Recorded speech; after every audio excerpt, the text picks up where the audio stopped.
me rendo, me rendo, me rendo. Aleluia. Glória a Deus. Só Tu tens as palavras, Senhor.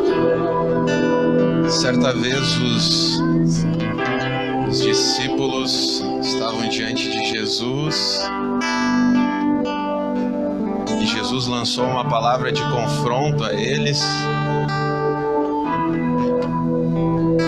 E eles disseram: para onde iremos nós, se só Tu tens as palavras de vida eterna? E nós, para onde iremos? Se só Deus, se só Jesus tem as palavras de vida eterna. Aleluia. Nós nos rendemos, Pai, a Ti, Senhor. Nos rendemos a Ti, Pai. A Tua palavra, o Teu amor, a Tua graça, a Tua misericórdia que se renova todos os dias em nossa vida. Oh, Pai, Tu és o bom pastor. Nós somos as Tuas ovelhas, os Teus filhos amados. Aleluia. Deus é bom. Obrigado, Senhor. Pode continuar mais um momento nessa adoração. Salmo 23, versículo 5 diz: Senhor, preparas uma mesa perante mim, na presença dos meus inimigos. Unges a minha cabeça com óleo, e o meu cálice transborda. A mesa está posta, querido. Nessa mesa tem cura, nessa mesa tem provisão, nessa mesa tem amor, nessa mesa tem relacionamento, nessa mesa tem paz, nessa mesa tem alegria, tem justiça. Aleluia! A mesa está posta, está preparada e está pronta. Jesus não precisa sair correndo buscar algo. Ele não esqueceu de nada quando ele pôs a mesa. A mesa está top, está caprichada. É um banquete que ele prepara.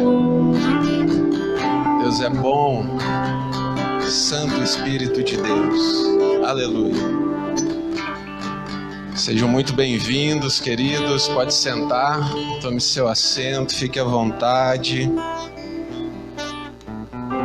Fique muito à vontade. Você está na casa do Pai. Estamos vivendo num tempo favorável.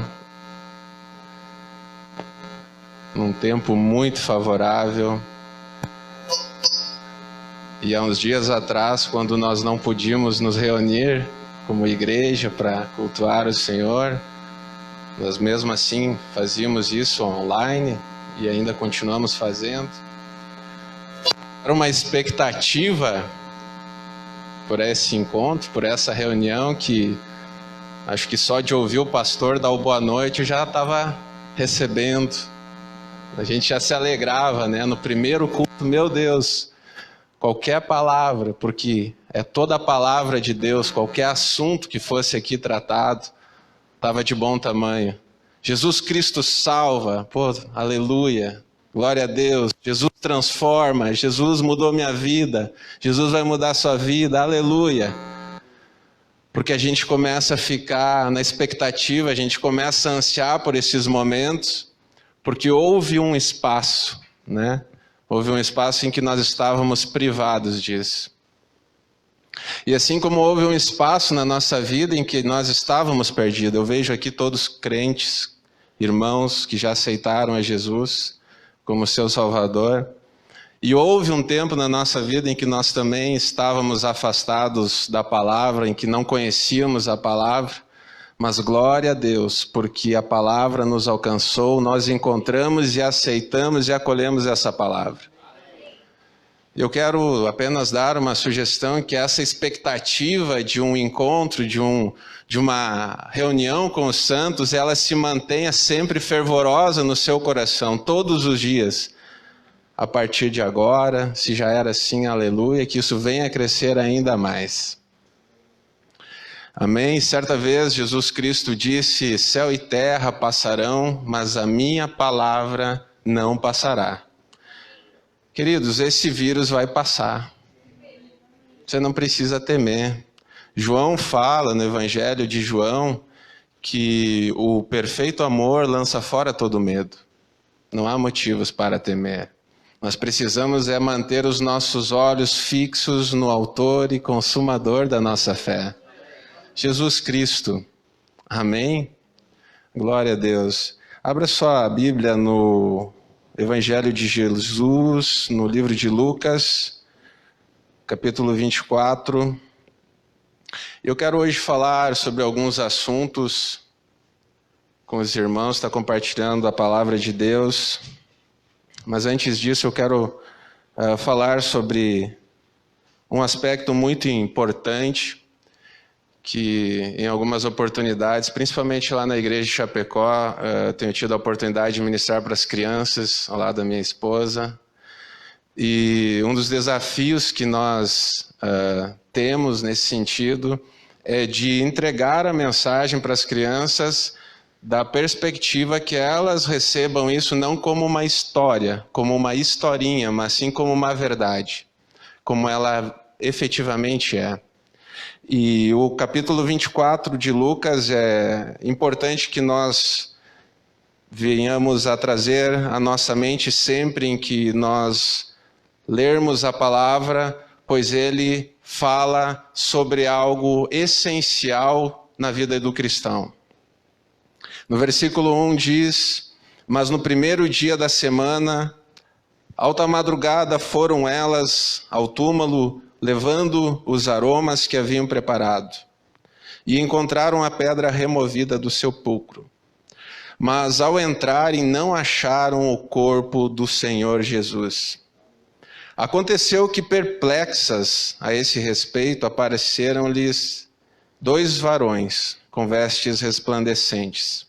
Estando elas possuídas de temor, baixando os olhos para o chão, eles lhe falaram, por que buscais entre os mortos ao que vive? Até aí. Por que buscai entre os mortos o que vive? O nosso Deus é o Deus vivo. A palavra de Deus, como está relatado em João, é espírito e vida. O nosso Deus é um Deus vivo. Então toda a palavra que você recebe da parte de Deus, seja compartilhada pelo seu pastor ou por um irmão da igreja, ela está comunicando algo a respeito do Deus vivo. Ela é a palavra de Deus sendo comunicada ao seu coração. Amém? Então, tendo isso em mente, nós vamos hoje receber algumas verdades espirituais. E algo que me chamou a atenção, essa semana eu vinha, desde o momento que o pastor me escalou, né, para estar ministrando hoje, eu comecei a buscar no Espírito Santo uma palavra para compartilhar com os irmãos. E como vocês sabem, a inspiração ela acontece também no momento do estudo, né? Não é simplesmente você chegar aqui despreparado, mas você fazer uma preparação inspirado, sim, pelo Espírito Santo. Mas hoje de manhã ele resolveu mudar o assunto. Eu estava, né, em meditação e o Espírito, de uma forma suave, me disse, você vai falar sobre outro assunto hoje. E eu, amém, vai ser desse jeito. E algo que se destacou é que envelhecer é inevitável, mas amadurecer é opcional. Nós, como crentes, nós precisamos decidir na nossa jornada cristã que nós precisamos, em um determinado momento, amadurecer. E se nós não olharmos para essas verdades espirituais do ponto de vista que é uma escolha o nosso crescimento, nós vamos continuar passando pela vida, encarando os fatos e apenas reagindo com os nossos sentimentos. Como você bem sabe, nós vivemos pelo que cremos e não pelo que vemos. E embora você possa, de alguma forma, acreditar que algumas pessoas, ou que talvez seja o seu caso, você não creia naquilo que você não vê, você vai ter que ver os resultados da palavra na vida daquele que crê. Então, dito isso, a palavra dessa noite tem a ver com o que o pastor falou há pouco, né, em 2 Coríntios, no capítulo 9, sobre dizimar, dar o dízimo e ofertar. O dízimo, a oferta, o dinheiro é um dos assuntos mais sensíveis, se não for o mais sensível na vida de um cristão, assim como a sexualidade. Mas hoje nós vamos falar sobre dízimo e oferta. Aleluia. O dízimo, como você sabe, é uma prática bíblica. E nós vamos ver no livro de Gênesis, se você quiser me acompanhar, você pode estar abrindo lá, em Gênesis, no capítulo 4, isso no início, no primeiro livro da Bíblia, nós já vamos ter o relato, talvez, da primeira oferta. Aleluia.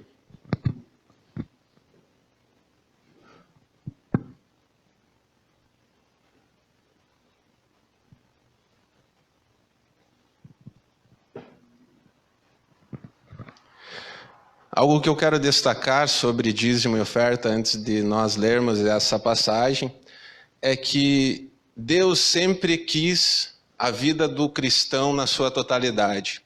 Ele nunca quis apenas o seu dinheiro, ele nunca quis apenas que você desfrutasse de algo pontual, mas ele quis que você desfrutasse da excelência dos projetos dele para a sua vida. De tudo aquilo que um dia ele sonhou para você.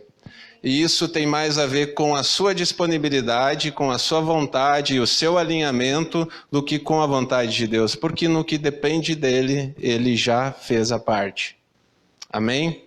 Então fique bem à vontade para interagir, para gritar, para dar o seu glória a Deus.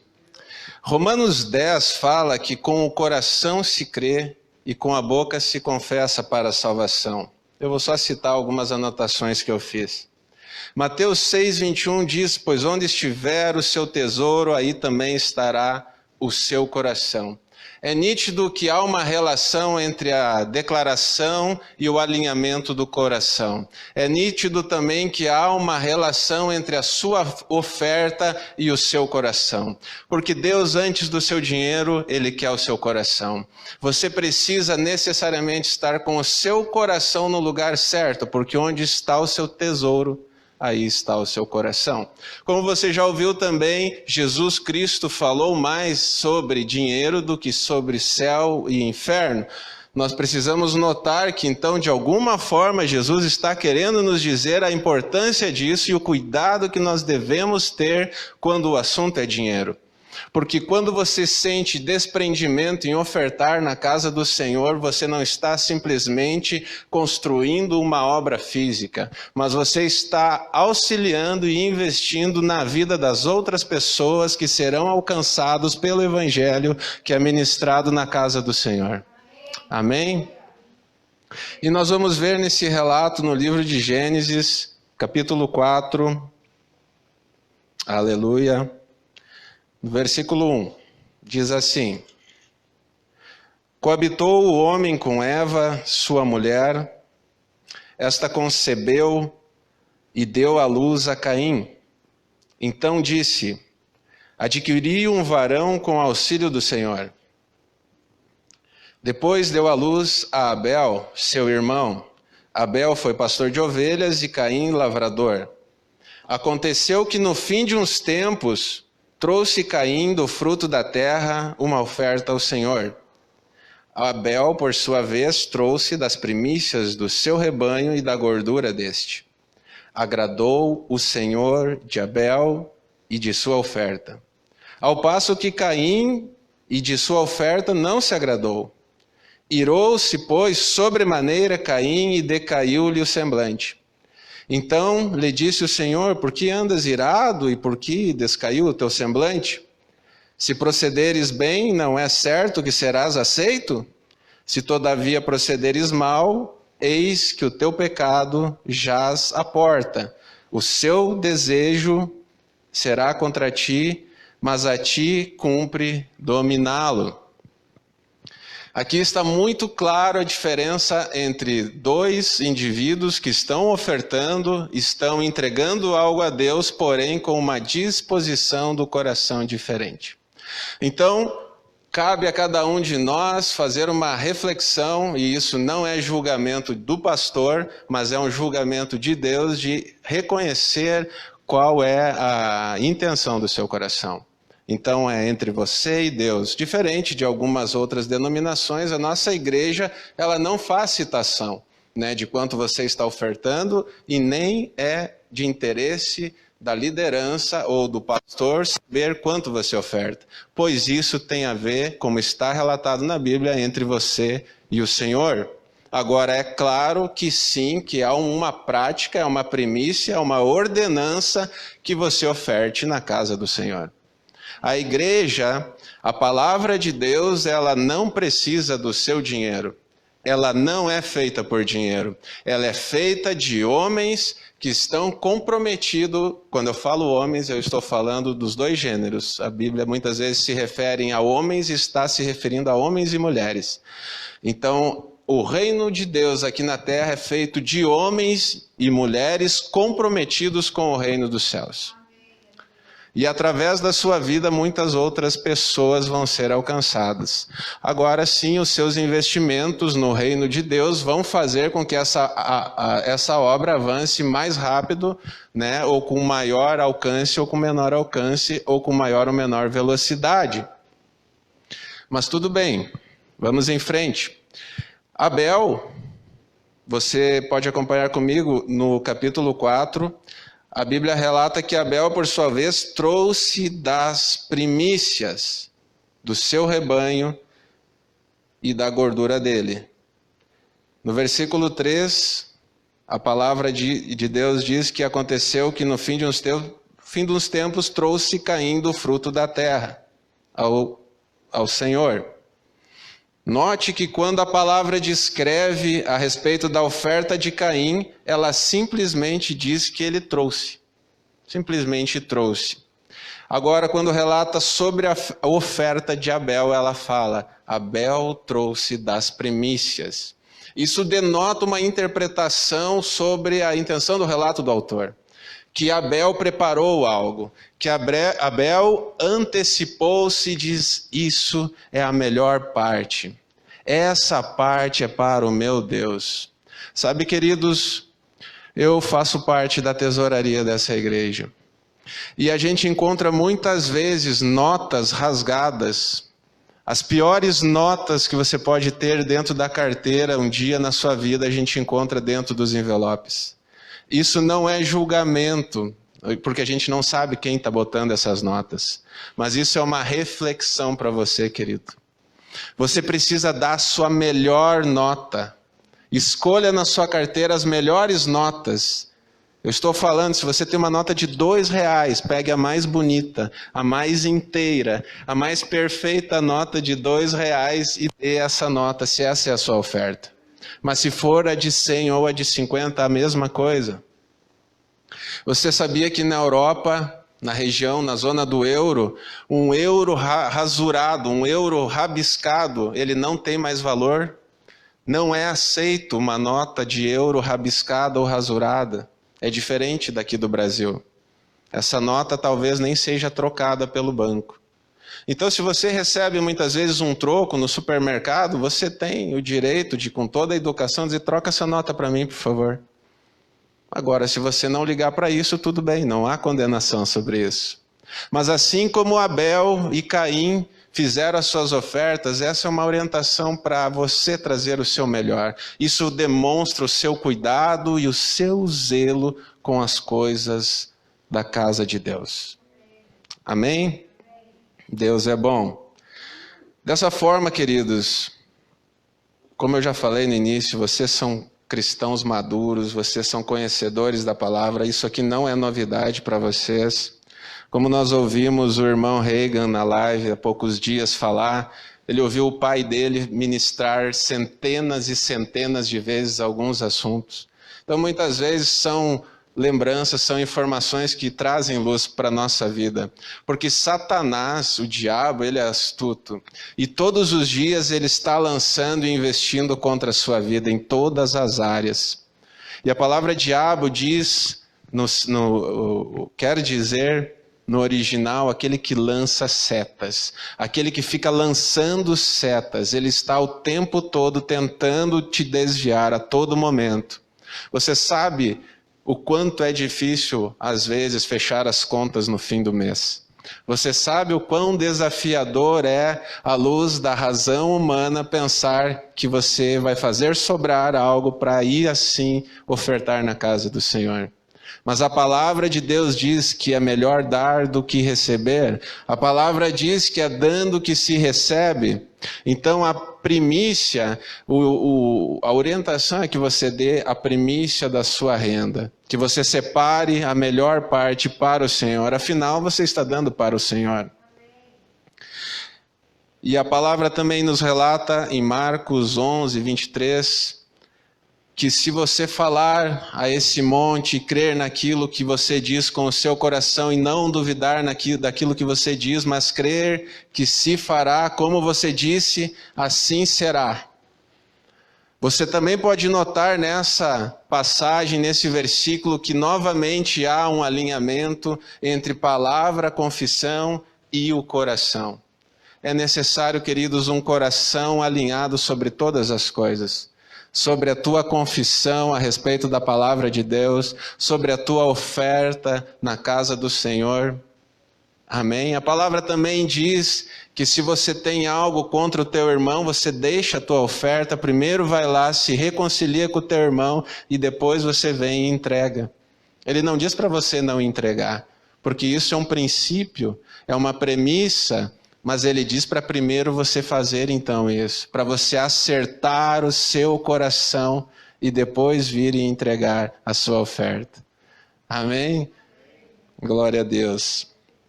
Deus é bom. Vamos em frente. Quero te dizer também que, assim como você já sabe, Deus te ama de qualquer maneira. Deus te ama de qualquer maneira. Deus te ama de qualquer maneira. Mesmo você pecando algumas vezes, mesmo quando você talvez fosse um dia pecador, Deus te ama. Agora você pode ir para o inferno e Deus te amando, porque Ele ama você e não o teu pecado. Para você ir para o céu, você sabe o que você precisa fazer. Você precisa alinhar também o seu coração. Você precisa ter uma vida íntegra. Aleluia! Então, o amor de Deus, é necessário que nós abordemos esses assuntos para entender a necessidade do alinhamento do nosso coração e não simplesmente a prática de algumas coisas. Porque Deus nos ama apesar de tudo que você possa fazer na sua vida. Agora, você agradar a Deus, a sua oferta como a de Abel, agradar a Deus tem a ver com você. Tem a ver com o desprendimento e com o posicionamento do seu coração. Aleluia. Deus é bom. Traga a sua melhor oferta, meu querido. Em Lucas 21, a palavra de Deus fala da oferta da viúva. Você conhece essa história das 3 moedinhas? 2 ou 3 moedinhas que essa viúva deposita lá. Jesus estava acompanhando naquele momento as ofertas, aquela viúva, ela dá aquelas poucas moedinhas, e Jesus diz, que também é Deus, Jesus fala que ela estava dando uma oferta maior do que todos aqueles outros homens ricos que estavam ofertando no templo, porque ela estava depositando ali com o seu coração, ela estava dando ali o seu melhor. Essa é uma reflexão, queridos, acerca do que nós temos depositado no altar do Senhor. É uma reflexão que não tem nada a ver com o envelope físico, mas o que você coloca no envelope espiritual e deposita aos pés do Senhor. Ao que você está entregando nesse envelope espiritual para o Senhor. Essa é a maior oferta que você dá a Ele. Aleluia! A palavra também relata a história da mulher do fluxo de sangue, a mulher curada do fluxo de sangue. Você também conhece essa história. Essa história, ela é tão impressionante, ela é tão impactante, que você já ouviu várias pregações sobre isso, mas ela é tão relevante para o Evangelho que ela está nos 3 evangelhos sinóticos. Marcos, Mateus e Lucas relatam de formas diferentes, de perspectivas diferentes, a passagem da mulher curada do fluxo de sangue. Mas eu trago essa noite uma perspectiva a respeito disso, que essa mulher, quando ela vem para tocar ao Senhor, depois de ter esgotado todas as suas economias, depois de ter feito todos os esforços necessários, ela toca ao Senhor de uma forma diferente. A palavra relata que Jesus estava nesse momento caminhando em meio à multidão. Jesus ia em direção à casa do centurião para curar a filha dele.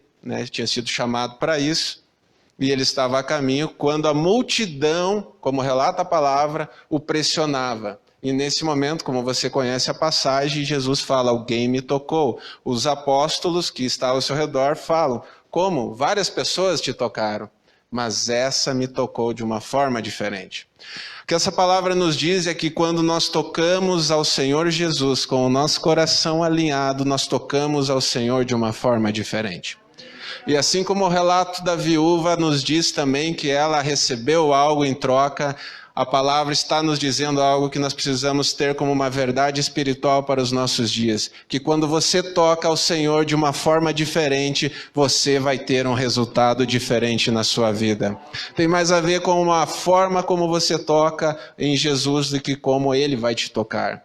Porque pessoas podem passar a vida inteira dentro de uma igreja, mas não tocar ao Senhor da forma como deve ser tocado. Aleluia! Essa é uma palavra muito simples, é uma palavra muito clara, não há como não ser impactado por uma verdade como essa, de tão simples que ela é, assim como todo o evangelho da salvação. E se você acompanha a leitura dos evangelhos, você vai ver que é algo muito mais simples ainda. O problema é que algumas vezes nós pegamos versículos isolados e queremos trazer para uma aplicação fora do seu contexto. E isso acaba não funcionando de uma maneira efetiva. Aleluia. 1 Timóteo, no capítulo 6, versículo 10, a palavra de Deus, eu vou ler para vocês. A palavra de Deus diz, se você é rápido aí você pode acompanhar. A palavra de Deus diz: porque o amor ao dinheiro é a raiz de toda espécie de males, e nessa cobiça alguns se desviaram da fé e se traspassaram a si mesmo com muitas dores.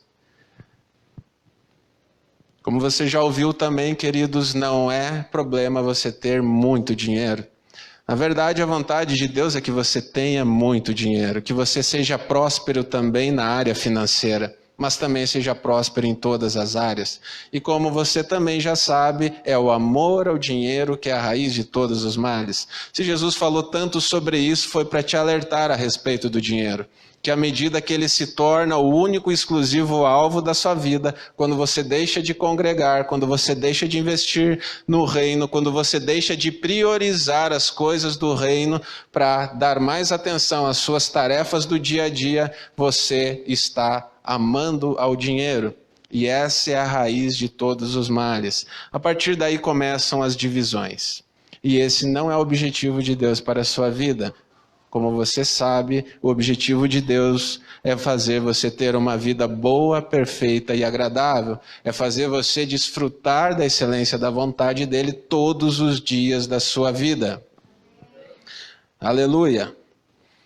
Nessa perspectiva, Jesus se identificou conosco quando se fez homem, quando se fez carne, e ele também nos substituiu as nossas dores quando levou sobre si os nossos pecados, a condenação que estava sobre nós. Quando ele se identificou com nós, ele entendeu todos os princípios elementares da psique humana que nos levam a amar o dinheiro mais do que a Deus, mesmo nós sabendo que Deus está sobre todas as coisas, que o dinheiro é uma invenção humana, um simples pedaço de papel atribuído de valor para substituir para uma troca por bens econômicos ou materiais, para a aquisição de posses.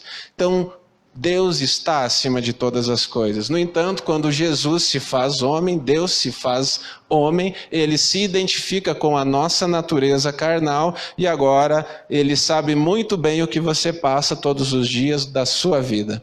Dentro disso, ele traz as parábolas, ele traz luz ao nosso entendimento através dos evangelhos, para que nós não nos venhamos a pegar-nos enredados por situações do nosso dia a dia. Aleluia. Deus é bom. Pra você ter uma ideia, Jesus foi comerciante. Jesus era carpinteiro e ele não ficava fazendo os móveis ou a carpintaria simplesmente para empilhar e deixar guardado. Ele também comercializava, então ele também teve clientes. Se você tem clientes, ele se identificou com isso. Não sei se Jesus teve reclamações, porque ele era excelente no que ele fazia. Mas cliente é cliente. Às vezes você entrega um bom trabalho e mesmo assim a perspectiva do cliente não está bom, porque ele queria algo diferente. Talvez Jesus, na sua excelência e santidade, soubesse a expectativa do cliente e pudesse entregar o melhor possível. Mas ele se identificou também com esses desafios da vida comercial do nosso dia a dia e empresarial. Jesus é top. Algo interessante também que nós precisamos lembrar todos os dias é que o nosso dinheiro, quando ele é ofertado, ele é um missionário. Lugares onde você jamais, porventura, teria como pisar com os seus pés, o seu dinheiro vai patrocinar para que alguém vá e alcance vidas. Assim como a minha e a sua vida um dia foi alcançado porque uma igreja estava com as portas abertas, da mesma forma outras vidas vão ser alcançadas, talvez aqui nessa cidade ou em qualquer outro lugar do mundo, porque uma igreja ou um missionário estava lá compartilhando a palavra de Deus. E glória a Deus por isso, porque a vida é transformada através desse evangelho, que é as boas novas do reino de Deus.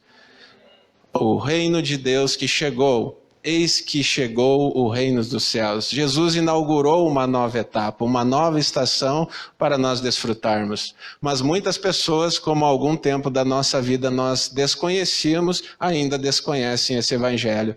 Por isso a necessidade de você, ou através de você, as pessoas enxergarem a Jesus, enxergarem um pouco mais desse evangelho e virem a ter uma vida talvez um pouco melhor e mais excelente porque você existe. Então eu espero que a partir desse dia você tenha plena consciência que há uma expectativa celestial a respeito da sua vida. Jesus, assim como Deus, espera que você seja o reflexo, o espelho dele na vida de alguém. Vamos andar para 1 Coríntios, como foi lido. Aleluia. Capítulo 9, no versículo 10.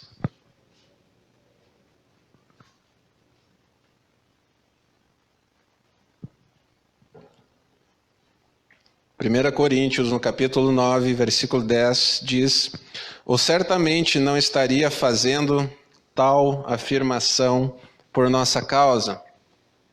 É evidente que é em nosso favor que esse princípio foi escrito. Aqui, para quem não sabe, é Paulo escrevendo à igreja de Coríntios. Pois o lavrador, quando ara a terra, e o debulhador, quando tira as cascas das sementes, deve fazê-lo na esperança de participar dos resultados da colheita. Versículo 11. Se nós semeamos entre vós verdades espirituais, seria pedir muito colhermos alguns de vossos bens materiais? 12. Se outros têm o direito de ser sustentados por vós, seguramente não o temos nós em maior medida? Contudo, jamais fizemos uso desse direito.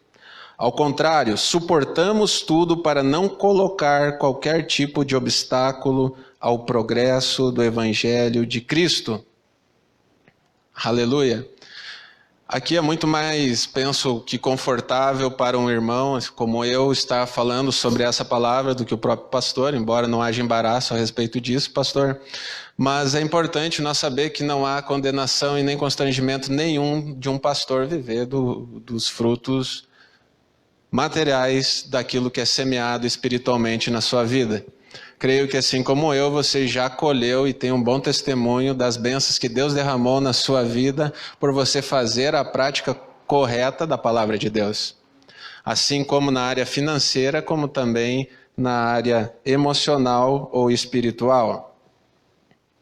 Uma pergunta: se eu der o meu dízimo ou oferta, eu irei prosperar? Quem já fez essa pergunta? Mas e o ímpio que não oferta na casa de Deus e tem muito dinheiro? Como que funciona isso, irmão? Como é que a palavra de Deus relata a esse respeito? Eu coloquei essa pergunta aqui porque era uma pergunta que eu tinha e fui buscar a resposta. E creio que pode ser a pergunta de muitos irmãos. Se não for, alguém pode vir a perguntar para você e você vai saber responder. E a resposta está lá em Mateus, no capítulo 5, no versículo 45 e 46. Se você quiser acompanhar lá.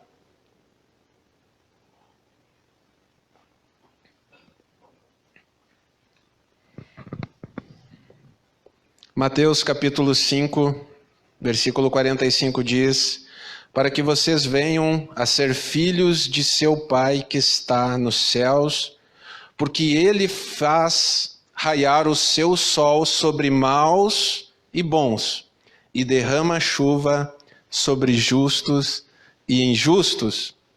E vocês amarem aqueles que os amam, que recompensa vocês receberão? Até os publicanos fazem isso. Aqui a palavra de Deus está relatando algo sobre dinheiro, única e exclusivamente sobre a prosperidade material. Deus faz chover e derrama chuva sobre a lavoura do justo e do injusto. Então, se algum dia isso escandalizou você, a palavra de Deus também te orienta a você não invejar a prosperidade do injusto, do infiel, mas você voltar-se os olhos para Deus. Assim como você também viu no relato de Caim e Abel, um coração acertado e uma oferta com o coração alinhado agrada ao Senhor. Deus não te ama mais ou menos por isso. Agora você vai agradar a Deus mais pelo alinhamento do seu coração, e naturalmente a sua salvação está relacionada a você aceitar a Cristo, crer com o seu coração e confessar com a sua boca. Desfrutar da excelência da vontade do Senhor na sua vida tem a ver com o alinhamento do seu coração e as práticas corretas da doutrina da palavra. Amém? Glória a Deus. Eclesiastes no capítulo 5, já estamos indo para o final. Eu sei que o assunto está bom. A gente vai acelerar mais um pouco agora, porque esse assunto aqui é incrível e vai trazer muita luz para o nosso entendimento, porque é um assunto interessante, delicado e importante para a nossa vida diária, espiritual, e nós precisamos ter esclarecimento todos os dias da nossa vida a respeito dessas verdades. O cristão maduro, irmãos, não se deixará escravizar pela avareza. A oferta na igreja, na casa do Senhor, ela se dará de uma forma desinteressada, por mais que a palavra te assegure que você colherá os frutos dessa oferta de forma abundante. Você dará de bom coração, com desprendimento e não com como foi falado aqui no início pelo pastor, com o intuito de uma troca ou de uma barganha. No capítulo 5 de Eclesiastes, no versículo 10, a palavra de Deus diz: quem ama o dinheiro, jamais dele se farta. E quem ama a abundância, nunca se farta da renda. Também isto é vaidade. Eclesiastes é considerado um livro de sabedoria, escrito por Salomão, que traz algumas reflexões bem profundas. Se você já leu a respeito disso, se você não leu, eu recomendo que leia. Amém? Não sei se já foi a experiência de alguns dos irmãos, mas se às vezes você tem dinheiro sobrando, acumulado, você vê que ele não tem sentido nenhum, a não ser você fazer a troca por algum outro bem, né? Então você nunca vai encher a sua conta ou um número no seu extrato em que você considere satisfatório. Talvez no momento você considere algum valor, mas quando você atingir esse valor, você vai pensar em outro valor, porque você não vai querer parar por aí. Agora, um coração acertado, sim, vai fazer com que você esteja satisfeito à medida que você avança em cada etapa do seu crescimento financeiro também. No versículo 11 diz: onde os bens se multiplicam, também se multiplicam os que deles comem. Que mais proveito, pois, têm os seus donos do que os verem com os seus olhos? Doce é o sono do trabalhador, quer coma pouco, quer muito, mas a fartura do rico não o deixa dormir. Grave mal vi debaixo do sol as riquezas que seus donos guardam para o próprio dano. E se tais riquezas se perdem por qualquer má aventura, ao filho que gerou, nada lhe fica na mão. Versículo 15. Como saiu do ventre da sua mãe, assim no voltará. Indo-se como veio, e do seu trabalho nada poderá levar consigo. 16. Também isto é grave mal. Precisamente como veio, assim ele vai, e que proveito lhe vem de haver trabalhado para o vento? Nas trevas comeu em todos os seus dias, com muito enfado, com enfermidade e indignação. É uma palavra dura, uma palavra que é uma verdade e traz esclarecimento para nós. Como foi lido em Timóteo, 1 Timóteo, não se trata de ter dinheiro, mas aqui como está relacionado em Eclesiastes, se trata do amor ao dinheiro que vai te trazer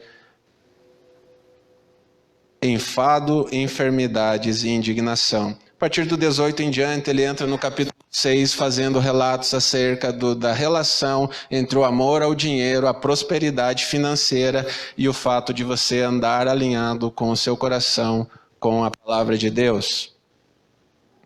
A contribuição, sim, é uma parte da adoração a Deus. Quando você entrega um valor a Deus, você está adorando a Ele. Quando você deposita esse valor, é uma forma que Deus, como você já viu nos relatos aqui, Deus recebe isso como adoração. Então, na hora que você decidir ou estiver pensando a respeito de uma oferta, você vai ouvir necessariamente duas vozes.